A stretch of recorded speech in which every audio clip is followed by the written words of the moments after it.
के लिए भोजन के पैकेज भी दिए जा रहे हैं, तो बड़ा दुख होता है कि उनके पास बर्तन नहीं है, क्योंकि वो भी बाढ़ में बह गए हैं।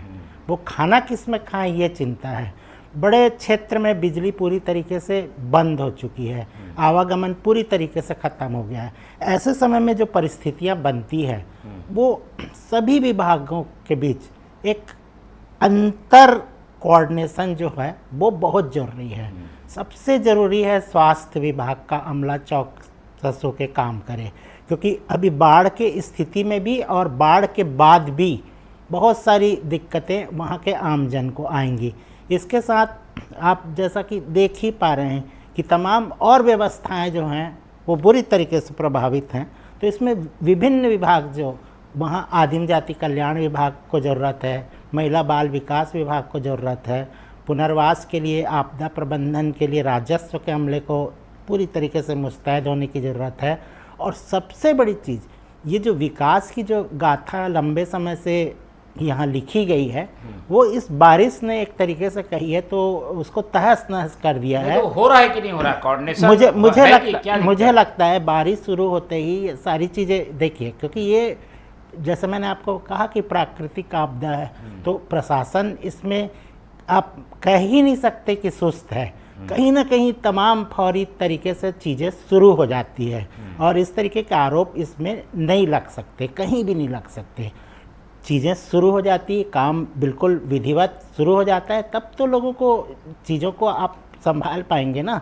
और दूसरी चीज़, इतने कठिन दौर में लोग हैं जिनके पास सब चीज़ ख़त्म हो चुका है, उनको वापस लाना है। हमारे पास जो जानकारी है उसके हिसाब से तो 52 साल के बाद इतनी बारिश हुई है, और दंतेवाड़ा का पुल जो है वो वहाँ तक पानी पहुँचा है, जो उस हाइट तक के।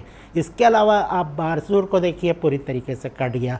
वहाँ लोगों के पास नमक, तेल, रसद, और सिर्फ अभी की परिस्थितियों के लिए नहीं, उनके लिए तो एक लंबे समय के लिए वो चीज़ें ख़त्म हो गई। उनकी झोपड़ियाँ बह गई हैं, इंफ्रास्ट्रक्चर सरकार के बनाए हुए बह गए हैं। इन सब चीज़ों को किस तरीके से मुकम्मल करना है और फौरी तरीके से अभी जो राहत देना है, वो उसकी बात हो रही है। और इसके लिए मुझे लगता है कि प्रशासन, सत्ता, चाहे सरकार कांग्रेस की रहती या बीजेपी की, उनको वो काम करना ही करना है उस क्षेत्र में आदिवासियों के हित के लिए।